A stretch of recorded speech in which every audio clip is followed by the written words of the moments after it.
Video like जरूर कर लीजिए और ऐसे वीडियो लगातार फ्री में पाने के लिए चैनल को तुरंत सब्सक्राइब कर लीजिए और बेल आइकन को जरूर टैप कर लीजिए ताकि आगे भी सारे वीडियो आपको मिलते रहे। यूट्यूब में फॉलो करते हैं तो प्लीज ये वाला फ्री टेलीग्राम चैनल जरूर ज्वाइन कर लीजिएगा। सारे नोटिफिकेशन सारे अपडेट यहीं पे आते हैं, ध्यान रखिए। नमस्कार दोस्तों, आप सभी का स्वागत है स्टडी फॉर एग्जाम्स में। दोस्तों, करंट अफेयर के क्विक रिवीजन सीरीज को आगे बढ़ाते हुए हम लोग कुछ और इम्पोर्टेंट टॉपिक को देखेंगे। तो आइए हम लोग वीडियो शुरू करते हैं, देखते हैं कुछ इम्पोर्टेंट फैक्ट। सबसे पहले हम लोग भारत रत्न 2024 किन किन लोगों को दिया गया है, उनका क्षेत्र कौन सा है, उसके बारे में हम लोग जानेंगे। परीक्षा इससे काफ़ी इम्पोर्टेंट है। तो भारत रत्न 2024 जो है टोटल 5 लोगों को दिया गया है। इन 5 लोगों में जो है कर्पूरी ठाकुर, लाल कृष्ण आडवाणी, MS स्वामीनाथन, PV नरसिम्हा राव जी और चौधरी चरण सिंह, टोटल 5 लोगों को जो है भारत का सर्वोच्च नागरिक सम्मान दिया गया है। अब हम लोग प्रत्येक के बारे में थोड़ा थोड़ा जान लेते हैं क्योंकि यहाँ से प्रश्न पूछा जा सकता है। कर्पूरी ठाकुर जो है सबसे पहले ये बिहार के मुख्यमंत्री भी रहे हैं और बिहार से भारत रत्न पाने वाले जो है 5वें व्यक्ति रहे हैं जिनका BPSC का पेपर होगा। इनके लिए काफ़ी इंपॉर्टेंट है और इन्हें जो है जननायक के नाम से भी जाना जाता है और बिहार के जो है समस्तीपुर के रहने वाले थे कर्पूरी ठाकुर, जिन्हें जो है भारत रत्न से सम्मानित किया गया है। दूसरे आपके MS स्वामीनाथन जी है। पता नहीं क्यों सरकार ने इनको जो है यह सम्मान देने में काफ़ी समय क्यों लगा दिया है, ये बहुत विचारणीय है क्योंकि हरित क्रांति के जनक माने जाते हैं MS स्वामीनाथन जी और इनका जन्म जो है तमिलनाडु में हुआ है। इन्हें पद्मश्री जो है 1967 में दिया गया था, पद्म भूषण 1972 में और पद्म विभूषण जो है 1989 में दिया गया है और इन्हें प्रदान करने से पूर्व ही जो है इनकी मृत्यु हो चुकी है। इनकी मृत्यु पिछले साल अर्थात 2023 में 28 सितंबर को ही हो गई थी चेन्नई में और इन्हें यह जो सम्मान अगर जीते जी दिया गया होता तो काफ़ी अच्छा रहा होता क्योंकि इन्होंने जो है हरित क्रांति में बहुत ही महत्वपूर्ण भूमिका जो है निभाई थी। तो यह जो पुरस्कार, ऐसे पुरस्कार को जो है समय से दे दिए जाना चाहिए सरकार के द्वारा। इसी प्रकार से लाल कृष्ण आडवाणी जी का जन्म जो है 1927 में हुआ था, कराची में, जो वर्तमान में जो पाकिस्तान में है। इनका योगदान जो 1982 में RSS से ये जुड़े और 1980 में जो है भाजपा के संस्थापक सदस्यों में से एक थे।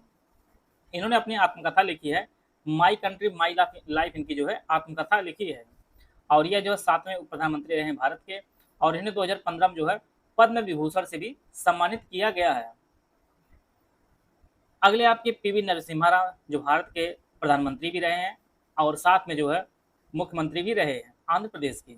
इनका जन्म 1921 में जो तेलंगाना, जो पहले हैदराबाद हुआ करता था, वारंगल जिले में इनका जन्म हुआ था। अब इनका जो पूरा नाम है वह पामुलापति वेंकट नरसिम्हा राव इनका पूरा नाम है और 1991-96 तक जो है ये भारत के 9वें प्रधानमंत्री भी रहे हैं और 1971 से 73 तक जो है आंध्र प्रदेश के 4थे मुख्यमंत्री भी रहे हैं। जो 73वां और 74वां संविधान संशोधन बार बार परीक्षा में पूछता रहता है, उनके क्रियान्वयन जो है इन्हीं के कार्यकाल में हुआ है और उदारीकरण की जो नीति है वह PV नरसिम्हा राव के कार्यकाल में हुई है और इन्हीं के कार्यकाल में जो है जो प्रधानमंत्री मनमोहन सिंह पूर्व में जो है वित्त मंत्री रहे थे, वह PV नरसिम्हा राव जी के कार्यकाल में ही रहे थे। तो काफ़ी इंपॉर्टेंट रहे PV नरसिम्हा राव जी। अगले आपके चौधरी चरण सिंह जी हैं।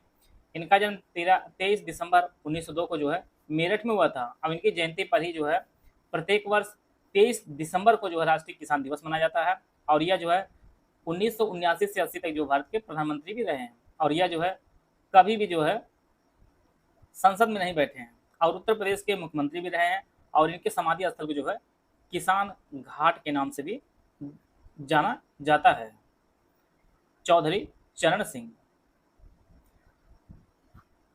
भारत की जो शुरुआत हुई तो 1954 में हुई थी। 1954 में जो है भारत रत्न पुरस्कार देने की शुरुआत हुई थी। पहला जो मरणोपरांत जो भारत रत्न दिया गया था वो पूर्व प्रधानमंत्री लाल बहादुर शास्त्री जी को दिया गया था। तो यहाँ से देखिए प्रश्न बनने के चांसेस काफ़ी ज़्यादा हैं। UPPSC RO या PCS के लिए जो है स्वामीनाथन जी का काफ़ी इंपॉर्टेंट इतिहास का पहले भी रहा है और इन्हें कौन कौन सा अवार्ड कब दिया गया है, ऐसे प्रश्न पूछा जा सकता है। अगला आपका युद्धाभ्यास जो आपकी परीक्षा के लिए काफ़ी बेहद इंपॉर्टेंट है। कौन सा अभ्यास कहाँ किस देश के साथ हुआ वो सभी चीज़ें हम देखेंगे।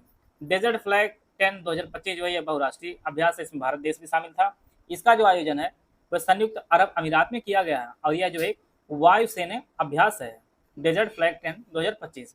इसी प्रकार से छठवां डस्टलिक अभ्यास 2025 जो है ये भारत और उज्बेकिस्तान के मध्य हुआ, पुणे में आयोजित किया गया था और यह जो है एक थल सेना अभ्यास है। इसी प्रकार से चौथा टाइगर ट्रायम्फ 2025 ये भारत और अमेरिका के मध्य आयोजित किया गया था और इसका जो पहला संस्करण जो है ये विशाखापट्टनम में, फिर जो है दूसरा संस्करण बंगाल खाड़ी में आयोजित किया गया था। इसमें जो आईएनएस जलाश्व ने जो है भाग लिया था। ये टोटल जो है 1 से 7 अप्रैल तक जो है विशाखापट्टनम में, बाद में जो है जो दूसरा चरण आयोजित किया गया था वो बंगाली खाड़ी में आयोजित किया गया था और इसमें जो है सशस्त्र बलों की जो है तीनों सेनाओं ने जो भाग लिया था, नौसेना, वायुसेना और आपकी थल सेना, तीनों सेनाओं ने भाग लिया था इस अभ्यास में, चौथा टाइगर ट्रायम्फ 2025 में। इसी प्रकार से 14वां इंद्र 2025 अभ्यास ये भारत और रूस का अभ्यास है। ये चेन्नई में आयोजित किया गया था और ये आपका एक नौसैनिक अभ्यास है। परीक्षा में सीधे पूछेगा किस देश से आयोजित हुआ, कहाँ पर आयोजित हुआ और किस प्रकार का तो जो है अभ्यास है। तो ये नौसेना अभ्यास चेन्नई में और भारत और रूस के मध्य आयोजित किया गया था इंद्र 2025। इसी प्रकार से अगला जो अभ्यास है प्रचंड प्रहार अभ्यास 2025, यह भारतीय सेनाओं के मध्य आयोजित किया गया था, अरुणाचल में जो है आयोजित किया गया था और इसकी जो मेजबानी है भारतीय सेना ने इसकी मेजबानी की थी और यह तीनों सेनाओं का जो है एकीकृत बहुक्षेत्रीय सैन्य अभ्यास है प्रचंड अभ्यास 2025। कहाँ आयोजित किया गया था? अरुणाचल प्रदेश में। आइकेमी अभ्यास 2025 यह जो भारत के साथ जो है तंजानिया सहित 10 अफ्रीकी देश इसमें भाग लिए थे। इसका जो आयोजन है यह हिंद महासागर में इसका आयोजन किया गया था और यह जो आपका एक नौसैनिक अभ्यास है आइकेमी अभ्यास 2025। बरामक खंजर अभ्यास 2025 यह 10 मार्च से लेकर 23 मार्च 2025 तक आयोजित किया गया था भारत और किर्गिस्तान के मध्य। इसका जो आयोजन है बिश्केक किर्गिस्तान में इसका आयोजन किया गया है और यह आपका एक थल सेना अभ्यास है। अगला आपका ट्रोपेक्स अभ्यास 2025 यह जो है नौसैनिक अभ्यास, इसका जो आयोजन है अरब सागर और बंगाल खाड़ी में इसका आयोजित किया गया था और यह आपका नौसैनिक अभ्यास है। इसमें भारतीय नौसेना ने भाग लिया था ट्रोपेक्स अभ्यास 2025 में। अगला अभ्यास आपका 23वां वरुण अभ्यास 2025 19 से 22 मार्च 2025 तक इसका आयोजन किया गया था। भारत और फ्रांस के मध्य इसका आयोजन किया गया है और यह जो आपका आयोजन किया गया है अरब सागर में और यह एक नौसैनिक अभ्यास है वरुण अभ्यास 2025। सी ड्रैगन अभ्यास 2025 यह 4 से 9 मार्च 2025 तक इसका आयोजन किया गया और यह आपका बहुराष्ट्रीय अभ्यास है और यह गुआम तट पश्चिमी प्रशांत महासागर में इसका आयोजन किया गया है और यह आपका एक नौसैनिक अभ्यास है। छठवां धर्म गार्जियन एक्सरसाइज 2025 24 फरवरी से लेकर 9 मार्च 2025 तक इसका आयोजन किया गया है और यह जो है भारत और जापान के मध्य आयोजित किया गया है और इसका आयोजन जो है जापान में किया गया है और यह एक थल सेना अभ्यास है। भारत और जापान के मध्य कई अन्य अभ्यास भी होते हैं जिनमें आपका वीर गार्जियन जो आपका वायु सेना अभ्यास है, सिन्यू मैत्री ये आपका भी वायु अभ्यास है, जिमेक्स आपका नौसेना अभ्यास है। तीनों को भी चारों को भी अलग से नोट कर लीजिए क्योंकि परीक्षा दृष्टि इंपॉर्टेंट है। कौन सा अभ्यास जल सेना, कौन सा अभ्यास नौसेना, कौन सा अभ्यास वायु सेना के मध्य होता है। तीसरा साइक्लोन एक्सरसाइज 2025 10 से 23 फरवरी 2025 तक इसका आयोजन किया गया है। यह जो है भारत और मिश्र सेना इसमें भाग लिया है और ये इसमें जो है थल सेना ने भाग लिया है। इसका जो आयोजन राजस्थान के महाजन फील्ड फायरिंग रेंज में इसका आयोजन किया गया है। तीसरा साइक्लोन एक्सरसाइज 2025 में 25 का।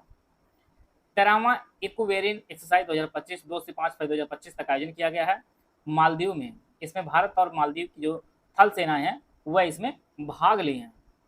इसी प्रकार से 18वां सूर्य किरण एक्सरसाइज 2024 29 दिसंबर 2024 से 13 जनवरी 2025 तक इसका आयोजन किया गया है।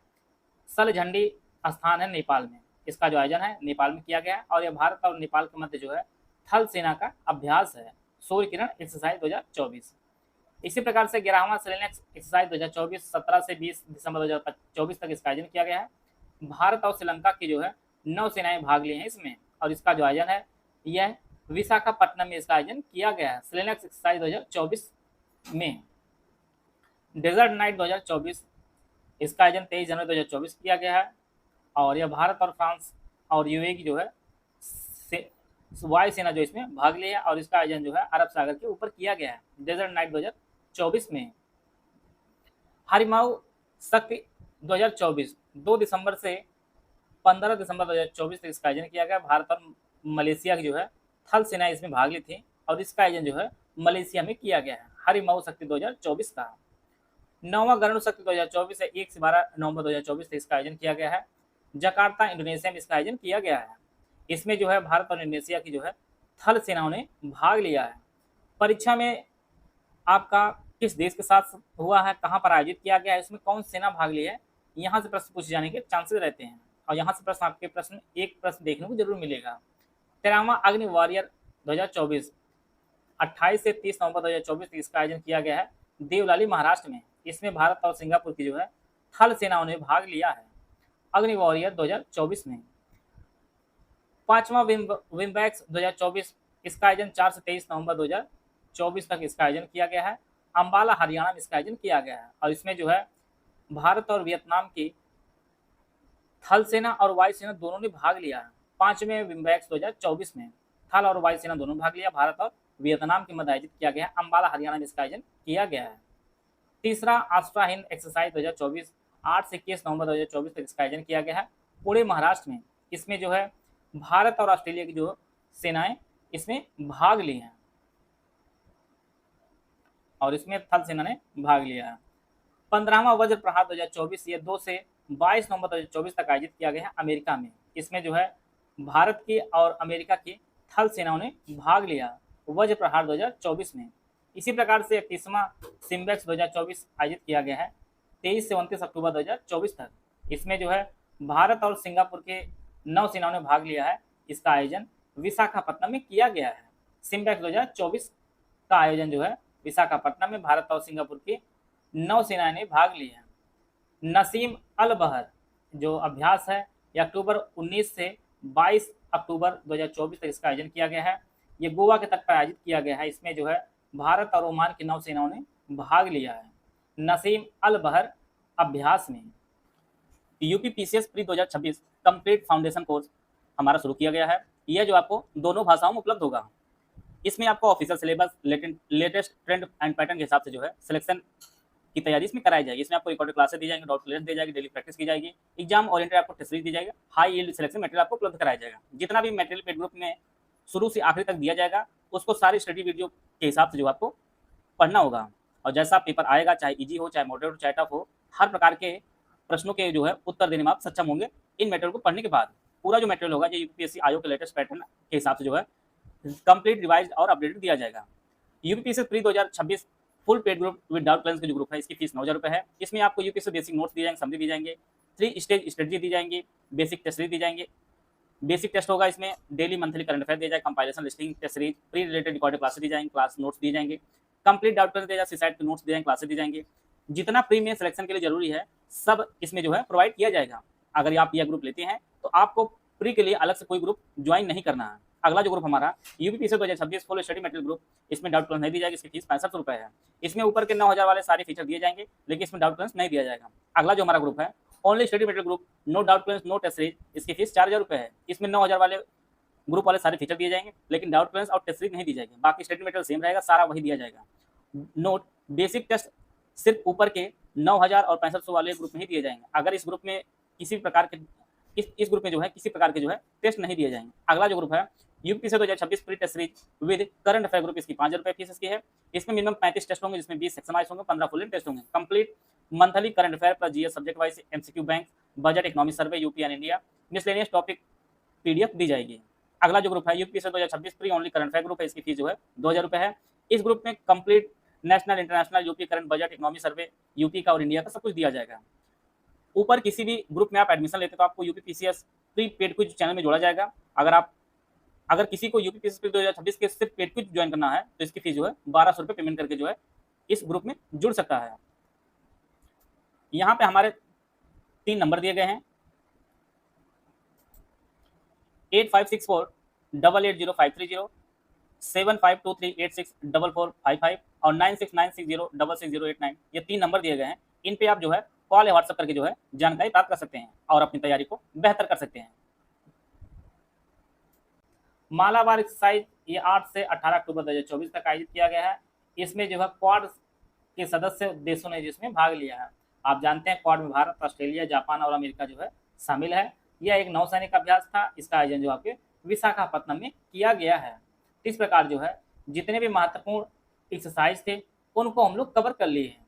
अगला जो टॉपिक हमारा है प्रमुख सम्मेलन है, विश्व स्तरीय जो सम्मेलन उनको देखेंगे। पहले हम लोग विश्व आर्थिक मंच की 55वीं वार्षिक बैठक 2025, इसका जो आयोजन है वो 20 से 24 जनवरी 2025 में इसका आयोजन किया गया है। दावोस जो जगह है आपका स्विट्जरलैंड में। तो विश्व आर्थिक मंच की जो बैठक हुई है ये दावोस स्विट्जरलैंड में हुई है। 9वीं क्वाड जो है विदेश मंत्रियों की जो बैठक आयोजित की गई 2025 में, यह आयोजित की गई 21 जनवरी 2025 को वाशिंगटन डीसी में, जो संयुक्त राज्य अमेरिका में स्थित है, वहां पर इसकी बैठक आयोजित की गई है। इसमें जो है बैठक की मेजबानी अमेरिकी विदेश मंत्री मार्को रूबियो ने किया है और इसमें भारत का जो प्रतिनिधित्व है वो भारत के विदेश मंत्री एस जयशंकर जी ने किया है। तो क्वाड विदेश मंत्री जो बैठक आयोजित की गई है वाशिंगटन डीसी अमेरिका में आयोजित की गई है। 19वां G20 शिखर सम्मेलन 2024, इसका आयोजन जो है 1819 नवंबर 2024 को रियो डी जेनेरो जो ब्राजील में स्थित है वहां पर इसका आयोजन किया गया है। इसमें भारत का जो प्रतिनिधित्व है वो भारत के प्रधानमंत्री नरेंद्र मोदी जी ने किया है और इसकी जो अध्यक्षता है वो ब्राजील के राष्ट्रपति लुइज इनासियो लूला दा सिल्वा ने इसकी अध्यक्षता की है। ये नाम आप लोग नोट कर लीजिएगा, परीक्षा दृष्टि से काफी इंपॉर्टेंट है। और यह ब्राजील में आयोजित होने वाला जो है पहला G20 शिखर सम्मेलन था और 2025 में G20 जो मेजबानी है वो दक्षिण अफ्रीका कर रहा है। आप जानिए कि आगे जितने भी 3-4 पॉइंट है यहाँ से एक प्रश्न जो है आपके पेपर में संभावित ही है।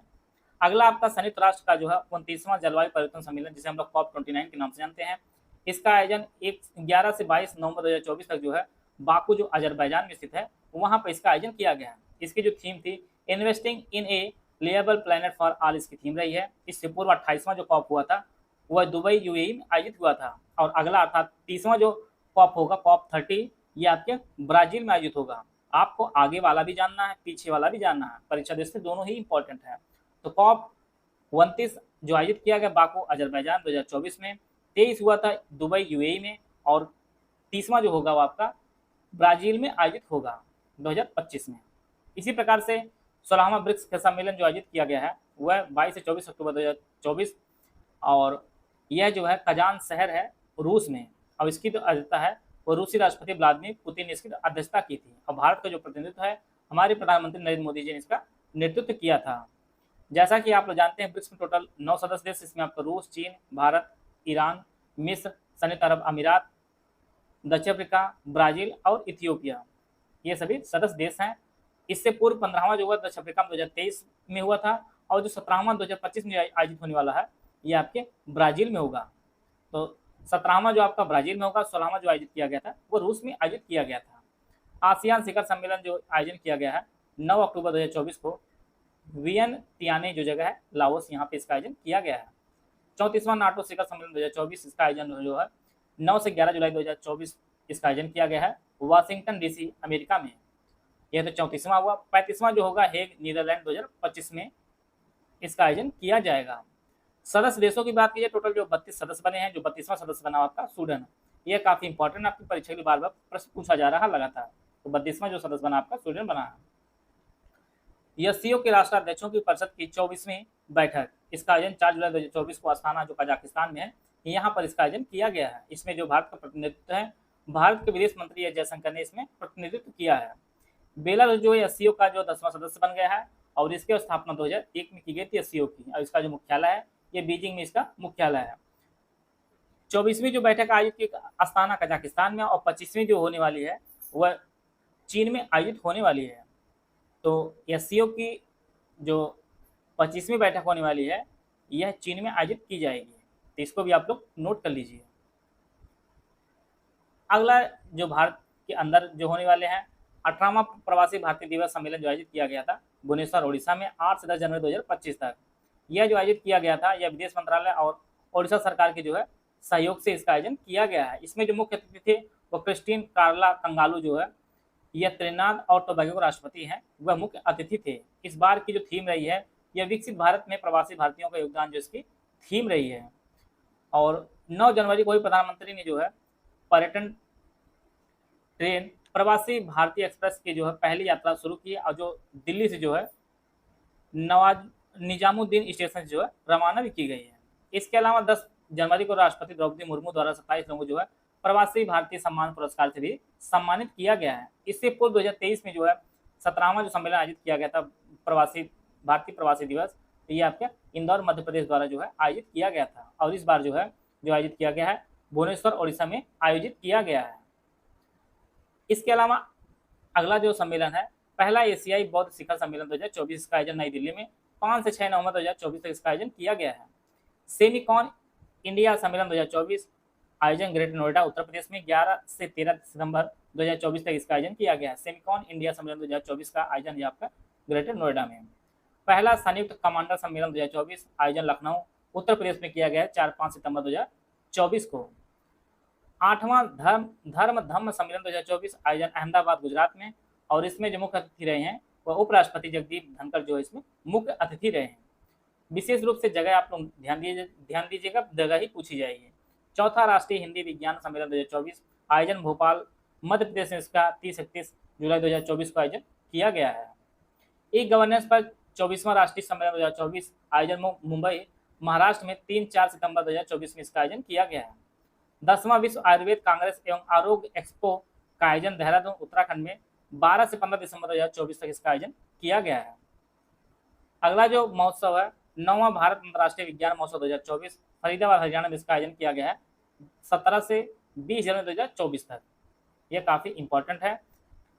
अंतर्राष्ट्रीय विज्ञान महोत्सव का जो है 9वां संस्करण आयोजित किया गया था फरीदाबाद हरियाणा में आयोजित किया गया था। यह जो है कुछ इंपॉर्टेंट फैक्ट आपकी परीक्षा के उपयोगी थे, इनको हम लोग कवर कर लिए हैं। आशा है आपको बहुत कुछ जानने को मिला होगा। मिलते हैं नेक्स्ट वीडियो में, तब तक जय हिंद जय भारत।